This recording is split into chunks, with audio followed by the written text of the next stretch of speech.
Hey guys, welcome to another tutorial video. Today we will be going over how to change the battery in your Pokemon Game Boy and Game Boy Color games. One of the major downsides to these Generation 1 and 2 games is that the save file is tied to the internal battery. What this means is that when the battery runs dry, all of your progress will be lost. But don't let that discourage you. There's nothing quite like playing Generation 1 and 2 games even to this day, so if you want to jump in using a physical cart for your first time through Kanto or Johto, then let me help you start your journey.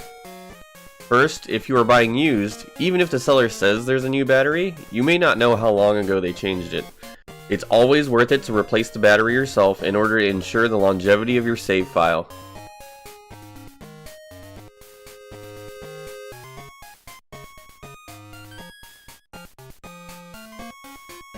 So, to check if the save battery on your cartridge is dead, boot up the game, start a new save file, play until you can save, and then save.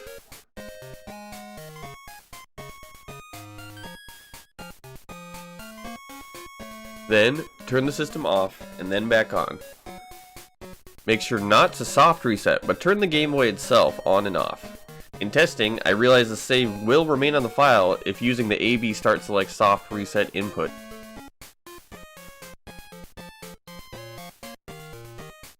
If the game doesn't retain the save file, the battery needs to be replaced. But just a quick reminder, you will need the following: a soldering iron, some solder, some cardboard, and in the case of the Game Boy carts specifically, you will need a 3.8mm Gamebit Screwdriver and a CR2025 battery. Without further ado, let's jump into the cart. As I said earlier, the Gamebit Screwdriver will be used this time to open the cartridge. This time I'm not going to go over details about how to solder or apply the solder as much in this video. I've covered it in my GBA changing video, so make sure to check that out as well.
After the game boots, if you see your save file, your battery is working. If you guys like what you see in this video, like and comment to let me know. Also, if you are new to the channel, make sure to hit that sub button for more content. I also stream live on my Twitch channel at twitch.tv/pablarka, so I hope to see you all there as well.